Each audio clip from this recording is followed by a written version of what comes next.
Hello मेरे प्यारे दोस्तों, मेरा नाम अनीता है और हम लोग आजकल स्पीकिंग प्रैक्टिस कर रहे हैं। हम स्पीकिंग प्रैक्टिस कैसे करते हैं? कोई एक पर्टिकुलर स्ट्रक्चर लेते हैं या फिर कोई एक पर्टिकुलर सेंटेंस या वर्ड लेते हैं और उससे उसके बहुत सारे हम सब्स्टिट्यूएंट्स बनाते हैं, या फिर उसके अंदर अगर कोई फ्रेज़ वगैरह यूज़ होता है तो हम फ्रेज़ एक्सचेंज कर करके बहुत सारे सेंटेंसेस की एक साथ प्रैक्टिस करते हैं। हम प्रैक्टिस क्यों करते हैं? ताकि जो वर्ड्स हैं, जो सेंटेंसेस हैं, इंग्लिश लैंग्वेज है, वो हमारी टंग से फेमिलियर हो जाए और हम उसको आसानी से बोल पाएँ। ओके, हम जितनी ज़्यादा प्रैक्टिस करेंगे उतना ही आसान होगा हमारे लिए बोलना। ओके, तो प्लीज़ अगर वीडियो पसंद आए तो लाइक कर देना, शेयर कर देना, एंड चैनल पर न्यू है तो चैनल को सब्सक्राइब कर देना ताकि ऐसे ही वीडियोस आपको आगे भी मिलते रहें। ओके, तो चलो स्टार्ट करते हैं हमारा आज का सेशन। ओके, यहाँ पे हमारा एक सेंटेंस है या फिर एक स्ट्रक्चर हम इसको बोल सकते हैं कि जब हमें ऐसा बोलना है होता है कि मुझे इंग्लिश सीखने के लिए क्या करने की ज़रूरत है, तो इस सेंटेंस का मतलब होता है कि मुझे क्या करने की ज़रूरत है। What do I need to do, what do I need to do, what do I need to do, मुझे क्या करने की ज़रूरत है। What do I need to do, मुझे क्या करने की ज़रूरत है। What do I need to do, मुझे क्या करने की ज़रूरत है।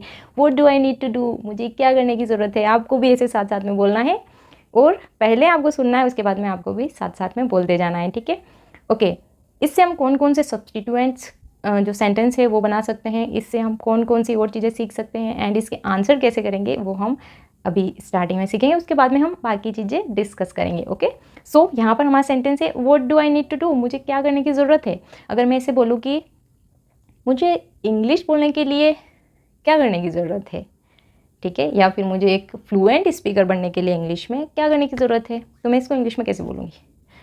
What do I need to do to become a fluent speaker, what do I need to do to become a fluent speaker, मुझे एक फ्लुएंट स्पीकर बनने के लिए, मतलब फर्राटेदार स्पीकर बनने के लिए क्या करने की ज़रूरत है।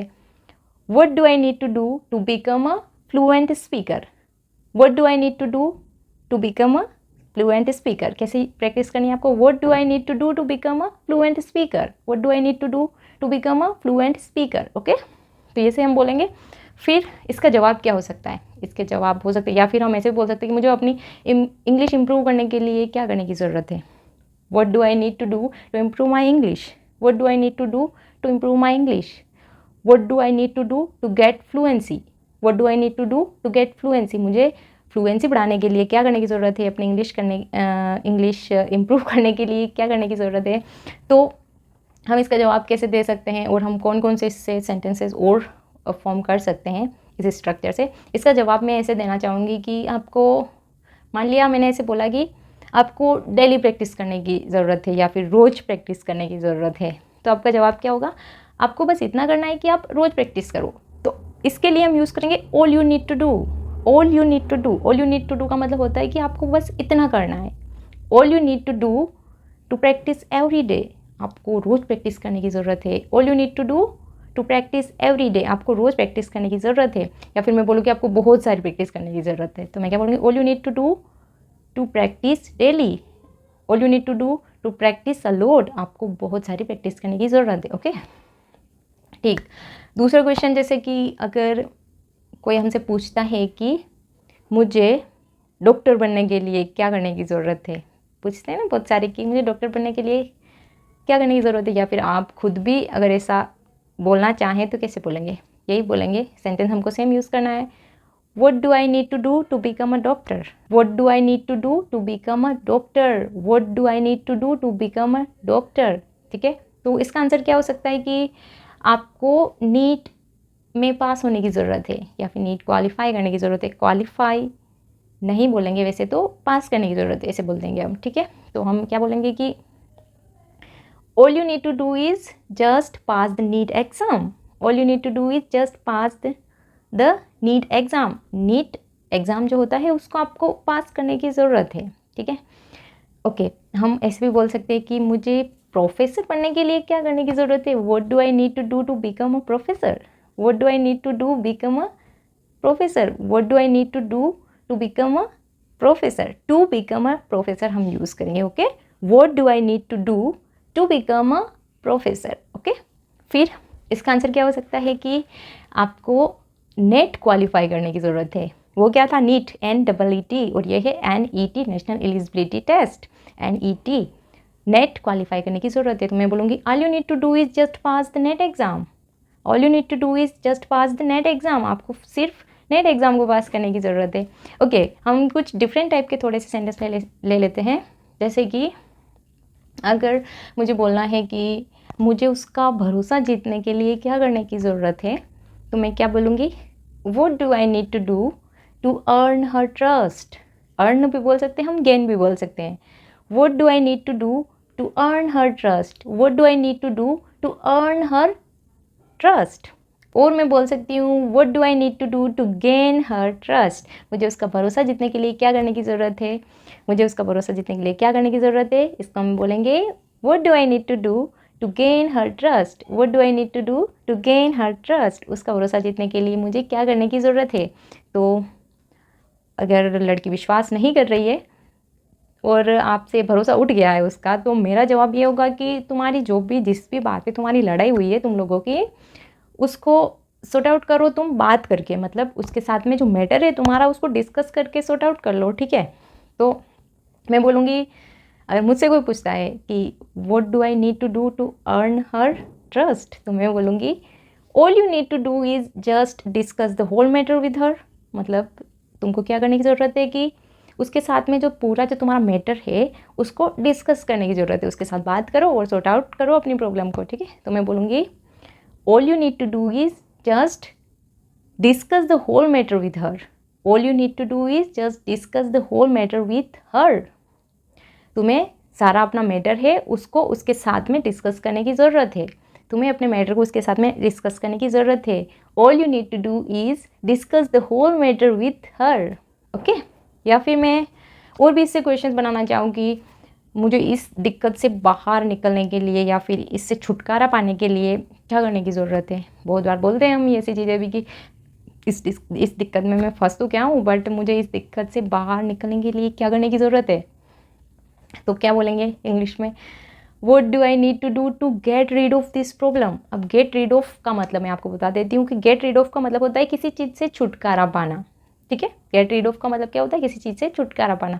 तो मैंने बोला कि मुझे इस समस्या से छुटकारा पाने के लिए क्या करने की ज़रूरत है। What do I need to do to get rid of this problem? What do I need to do to get rid of this problem? कैसे बोलेंगे, What do I need to do to get rid of this problem? What do I need to do to get rid of this problem? What do I need to do to get rid of this problem? What do I need to do to get rid of this problem? What do I need to do to get rid of this problem? ऐसे practice करनी पड़ेगी आपको, तभी आपकी टंग familiar होगी, okay. सो इसका answer मैं क्या दे सकती हूँ कि अगर मेरे से कोई पूछ रहा है कि मुझे इस समस्या से छुटकारा पाने के लिए क्या करने की ज़रूरत है, तो मैं क्या बोल सकती हूँ कि तुम्हें क्या बोल सकती हूँ, मैं बोलूँगी कि तुम्हें समस्या का हल ढूंढने की ज़रूरत है, ठीक है। तुम्हें जो भी तुम्हारी दिक्कत है, जो प्रॉब्लम है, उसका हल ढूंढने की ज़रूरत है। तो मैं क्या उसको जवाब दूंगी कि तुम्हें सिर्फ इतना करना है कि उसका समाधान ढूंढना है। तो मैं बोलूँगी all you need to do is just find the solution of the problem. All you need to do is just find the solution of the problem. All you need to do is just find the solution of the problem. तुम्हें समस्या का समाधान ढूंढने की ज़रूरत है, तुम्हें समस्या का समाधान ढूंढने की ज़रूरत है। All you need to do is just find the solution of the problem. Okay, इस सेंटेंस के ऊपर हमारी बहुत सारी प्रैक्टिस हो गई है। आई होप कि आपकी टंग थोड़ी बहुत फेमिलियर हुई होगी इस टाइप के सेंटेंसेस से। ओके, हम नेक्स्ट बात कर लेते हैं, देख लेते हैं वेयर का यूज़, कि वेयर को यूज़ करके हम कौन कौन से क्वेश्चंस को फॉर्म कर सकते हैं, इसके कौन कौन से सब्सटीट्यूएंट्स बना सकते हैं हम। क्वेश्चन फॉर्म करना बहुत ज़्यादा इंपॉर्टेंट है, ये वाली चीज़ अगर आप सीख गए तो आप आसानी से कॉन्वर्सेशन कंटिन्यूस रख सकते हैं। प्रॉब्लम कहाँ आती है, जब हम किसी से बात करते हैं और हम उससे क्वेश्चंस नहीं कर पाते हैं। अगर हम क्वेश्चंस करेंगे तो ऑब्वियसली सामने वाला हमको आंसर करेगा और हमारी कॉन्वर्सेशन जो है वो कंटिन्यूस चलती रहेगी।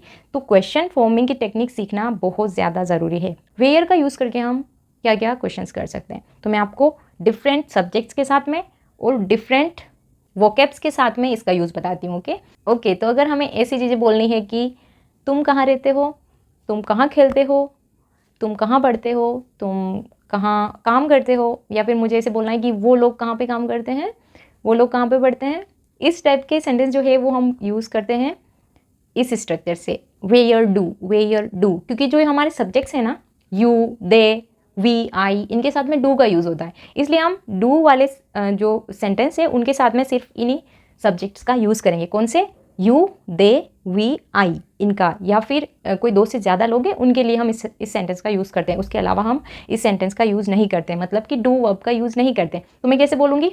अगर मुझे बोलना है तुम कहाँ रहते हो, तो सिंपल सा है, वेयर डू यू लिव। तो इन सबको हम दो चार बार प्रैक्टिस कर लेते हैं ताकि आसानी से बोल पाएँ। वेयर डू यू लिव, तुम कहाँ रहते हो, वेयर डू यू लिव, तुम कहाँ रहते हो, वेयर डू यू लिव, तुम कहाँ रहते हो, वेयर डू यू लिव, तुम कहाँ रहते हो। ठीक है। अच्छा, अगर हमें बोलना हो कि तुम कहाँ काम करते हो, तो क्या बोलेंगे? वेयर डू यू वर्क, तुम कहाँ काम करते हो, वेयर डू यू वर्क, तुम कहाँ काम करते हो, वेयर डू यू वर्क, तुम कहाँ काम करते हो, वेयर डू यू वर्क, तुम कहाँ काम करते हो। बहुत बार पूछना होता है ना हमको सामने वाले से कि तुम कहाँ काम करते हो, मतलब हम प्लेस के बारे में पूछ रहे हैं। जब भी हम प्लेस की बात करते हैं तो हम वेयर से स्टार्ट करते हैं हमारा सेंटेंस, ओके, कि तुम कहाँ काम करते हो सकता है हम ऐसे पूछ रहे हो कि तुम कौन सी कंपनी में काम करते हो, हम प्लेस के बारे में पूछ रहे हैं। ठीक है। तो और हम क्या पूछ सकते हैं कि तुम कहाँ खेलते हो। मान लो मैं मेरी दोस्त के घर पे गई और मैं बोलती हूँ उसको कि तुम कहाँ खेलती हो, तो मैं क्या बोलूँगी? वेयर डू यू प्ले, तुम कहाँ खेलती हो, वेयर डू यू प्ले, तुम कहाँ खेलती हो। मान लिया कि मैंने ऐसे पूछा उसको कि तुम रोज़ बैडमिंटन खेलती हो ना, तो तुम कहाँ खेलती हो, तो मैं क्या पूछूंगी उससे सिंपली कि where do you play, where do you play your badminton, कि तुम्हारा जो बैडमिंटन है वो तुम कहाँ खेलती हो, where do you play badminton.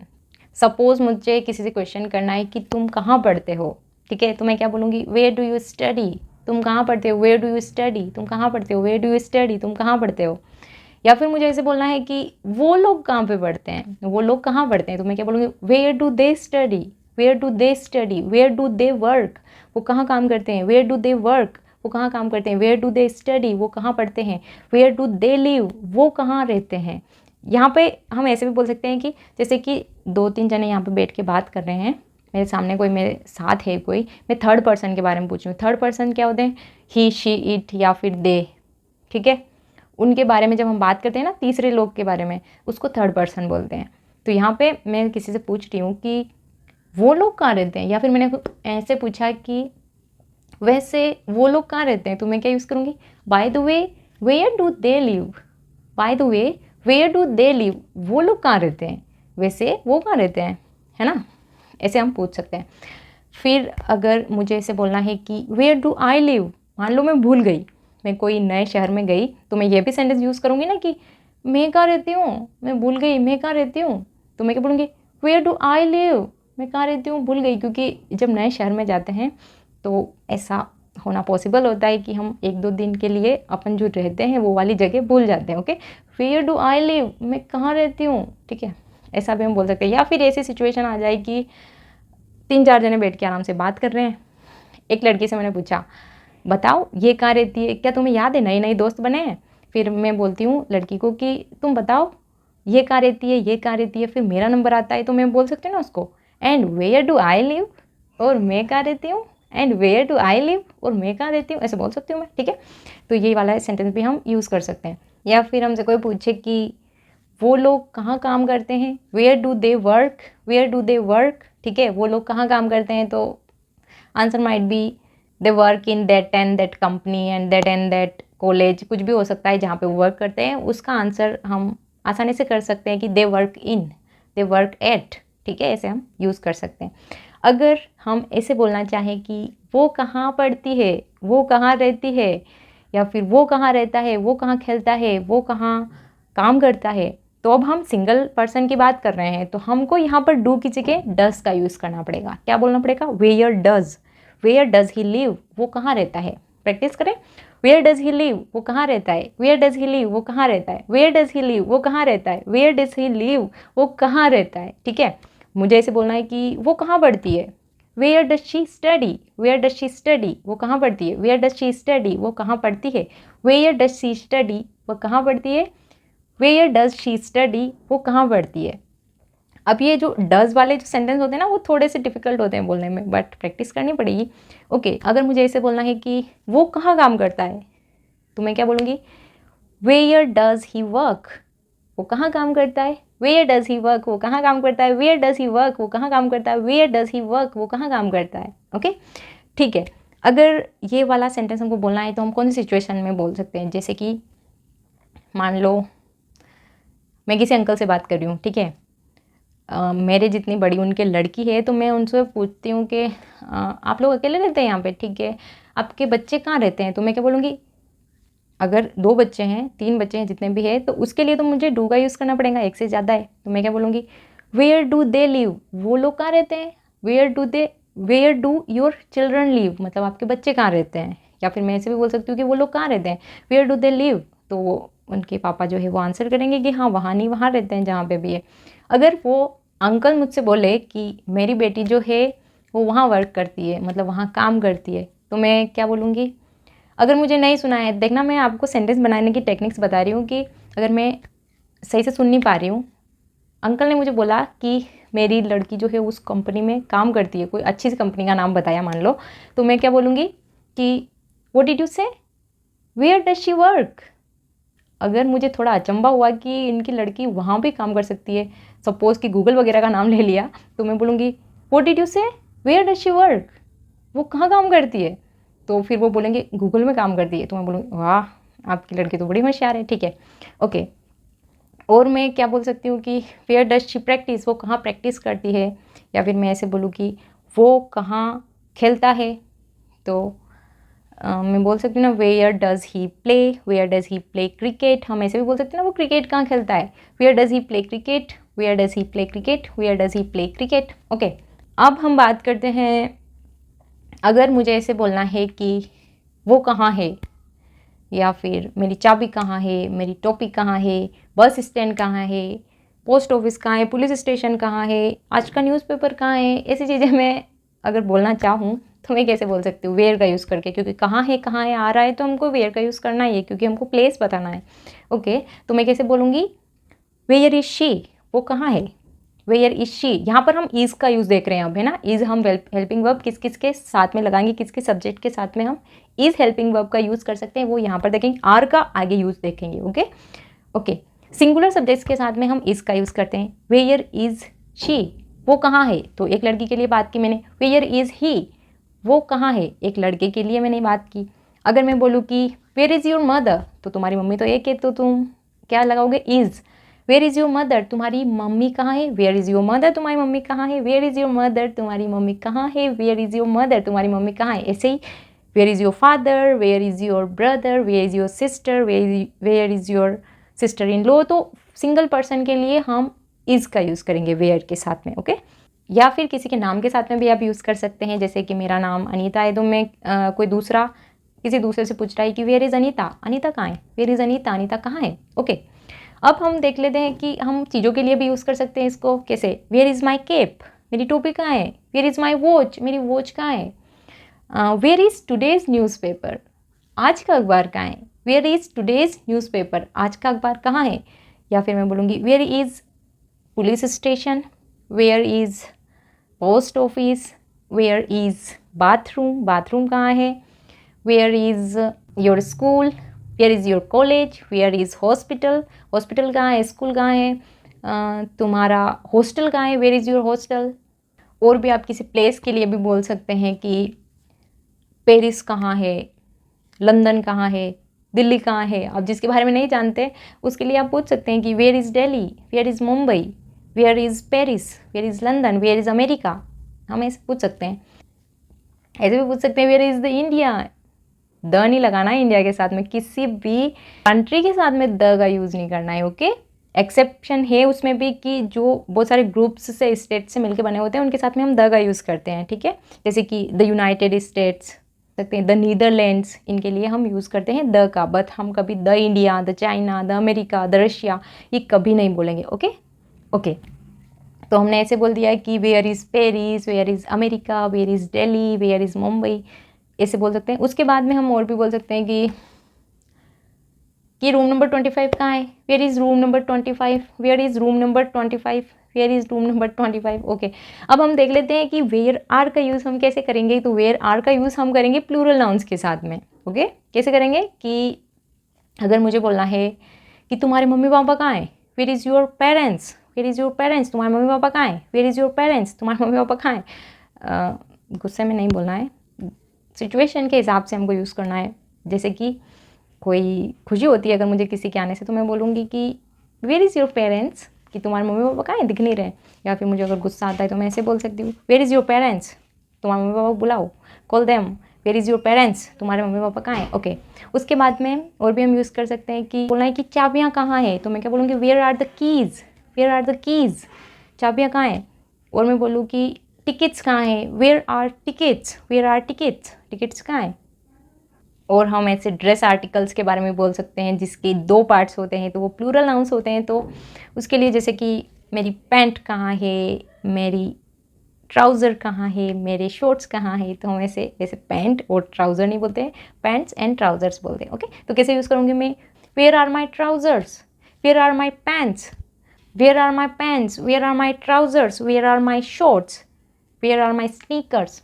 Okay, या फिर अगर मैं बात करूँ कि मैंने चश्मे की बात की, अगर हमें यूज़ करना है कि मेरे चश्मे कहाँ है, हिंदी में हम क्या बोलते हैं, मेरा चश्मा कहाँ है, इसका मतलब हम उसको सिंगुलर समझते हैं, बट ये सिंगुलर नहीं है, ये प्लूरल है। हम अगर हम नज़र के चश्मे की बात करें तो इसको बोलते हैं हम spectacles. Where are my spectacles, मेरे चश्मे कहाँ हैं, वेयर आर माई स्पेक्टेकल्स। या फिर हम इसको शॉर्ट में स्पेक्स भी बोलते हैं, स्पोकन इंग्लिश के अंदर ऐसे शॉर्ट नाम है स्पेक्टेकल्स को हम स्पेक्स बोलते हैं। क्या बोलते हैं, where are my specs, where are my specs, where are my specs, मेरे चश्मे कहाँ हैं।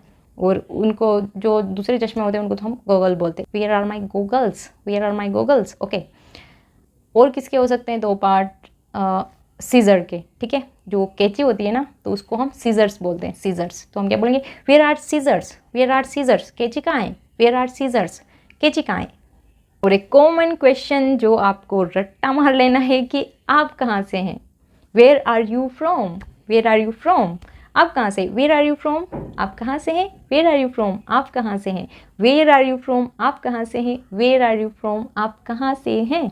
ओके, अगर मुझे ऐसे बोलना है कि वो कहाँ से है, तो मैं किसी लड़की की बात कर रही हूँ ना कि वो कहाँ से है, मैंने ऐसे बोला, हम 2 लोग कॉन्वर्सेशन कर रहे हैं किसी थर्ड पर्सन के बारे में और मुझे पता है कि मैं एक लड़की की बात कर रही हूँ, तो मैं क्या बोलूँगी, वेयर इज़ शी फ्रॉम, वो कहाँ से है। मैं ऐसे थोड़ी बोलूँगी where are she from, where is she from बोलूँगी ना, मैं बोलूँगी वेयर इज़ शी फ्रॉम और वो कहाँ से है, and where is she from और वो कहाँ से है, and where is she from और वो कहाँ से है। ठीक है, अगर मुझे बोलना है कि वो लोग कहाँ से है, मतलब कि तुमने तो बता दिया तुम यहाँ से हो, बट वो लोग कहाँ से, वेयर आर दे फ्रॉम, वो कहाँ से हैं, वेयर आर दे फ्रॉम, वो लोग कहाँ से हैं ना, क्योंकि अब 2 लोग कॉन्वर्सेशन कर रहे होते तो पता ही होता है कि 2 लोग से ज़्यादा के बारे में बात कर रही हूँ या फिर एक के बारे में बात कर रही हूँ।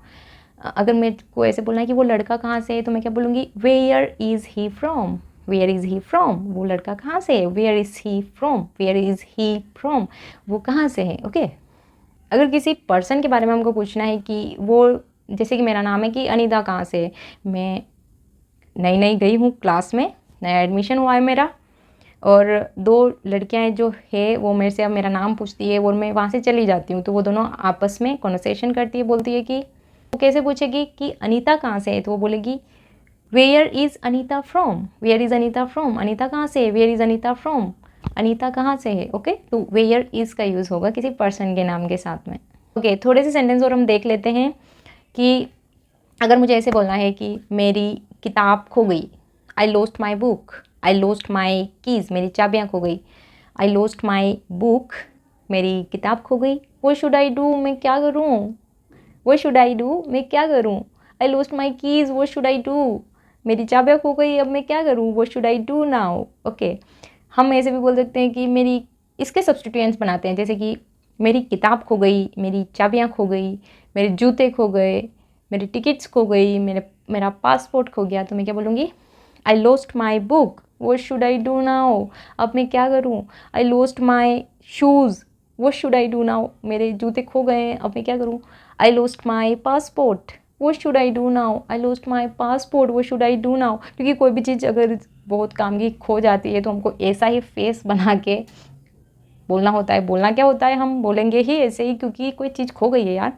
ओके, तो अगर मैं बोलूँ कि मेरा टिकट खो गया है, ट्रेन में कहीं जा रहे हैं और मेरा टिकट खो गया, तो मैं क्या बोलूँगी, आई लॉस्ट माई टिकट, वो शुड आई डू नाउ, मैंने अपना टिकट खो दिया है, अब मैं क्या करूँ, आई लॉस्ट माई टिकट, वो should I do now, I lost my passport, वो शुड आई डू नाउ, मेरा पासपोर्ट खो गया है, अब मुझे क्या करना चाहिए, या फिर अब मैं क्या करूँ। व्हाट शुड आई डू का मतलब होता है कि अब मैं क्या करूँ या फिर अब मुझे क्या करना चाहिए। ओके, सो आई होप कि आपको सारे सेंटेंसेस जो है वो काफ़ी पसंद आए होंगे, उसके सब्स्टिट्यूएंट्स कैसे बनाते हैं, कैसे उनका आंसर करते हैं, वो सब आपको अच्छे से क्लियर हो गया होगा। प्लीज़ आप इन सेंटेंसेस की अपने से और प्रैक्टिस करिएगा। वीडियो पसंद आए तो प्लीज़ वीडियो को लाइक कर देना, शेयर कर देना, एंड चैनल पर न्यू है तो चैनल को सब्सक्राइब करना मत भूलना, ताकि ऐसे ही अपडेट्स आपको हमेशा आगे मिलती रहे। मिलते हैं नेक्स्ट वीडियो में। Till then take care.